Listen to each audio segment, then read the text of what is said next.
When I was putting in my kitchen cabinets downstairs, I must have drilled 15 holes and finally got two expansion bolts to stay in place.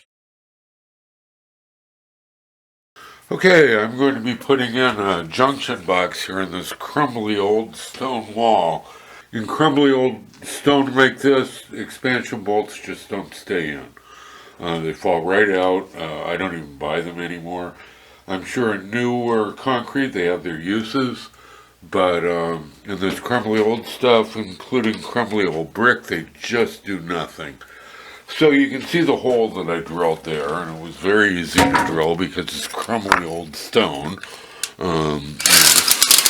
Took like 2 minutes to drill it, quite literally. And here is my peg. Here's my expansion bolt. It's a wooden peg. It starts a little less than it's a half-inch hole. It's maybe 5/8 at the end there. So then we take a paste epoxy. This is Total Boat's fairing compound. They also make a polyester putty that dries quickly, but it's you have to wear a gas mask with it. It's much like Bondo. I'm sure Bondo would work for this as well. My favorite is Fasco's 110 epoxy. It's a bit stronger than this, and it's just a better material if you're going to spend a bunch of money on an epoxy putty. But this fairing compound is much less expensive, and it works just fine. It's very strong. So you put that on there, and then you ram it in the hole.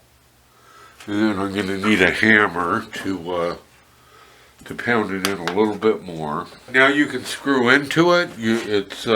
And screwing into it is not a bad thing to do. You drill a hole, even if it cracks and splits as it expands, because it's going to expand with a big old screw in there. Like if you use a 3-inch drywall screw, it's gonna probably split the peg and all that. But that's okay. That just drives the epoxy further into the masonry, and I've used these to put up shelves. That would hold 100 or a couple hundred pounds. These are fantastic. My friend Charles Segal thought of them, and once he showed me how they worked, I never looked back. I mean, I've hung pieces of furniture that would have been impossible to hang on the wall without these, with expansion bolts, because once again, it's crumbly old masonry, and it just won't hold an expansion bolt. You can try them, but this is going to save you a lot of money. You can get, you can get a can of Bondo for not a lot of money, and you can get a small thing of the 110 epoxy or the fairing compound or the polyester.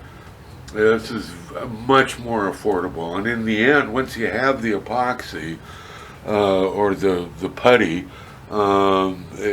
you use so little of it, it'll last you, if this is all you're using it for, it'll last you a year. It's a big money saver, and it works every time flawlessly. I turned this peg on my lathe, mostly for the video. You can carve them out of a piece of wood.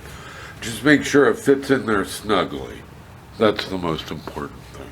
Okay, there's my junction box. I used one 4-inch screw, which I'm sure grew the peg and maybe even cracked it, but it is in there so solidly I couldn't pull it out now, even before the epoxies has set. So I don't know how you get that on there with an expansion bolt. You certainly can't screw into them, and you'd have to figure out some kind of elaborate system or drill a new hole into the junction box itself. This is the way to go.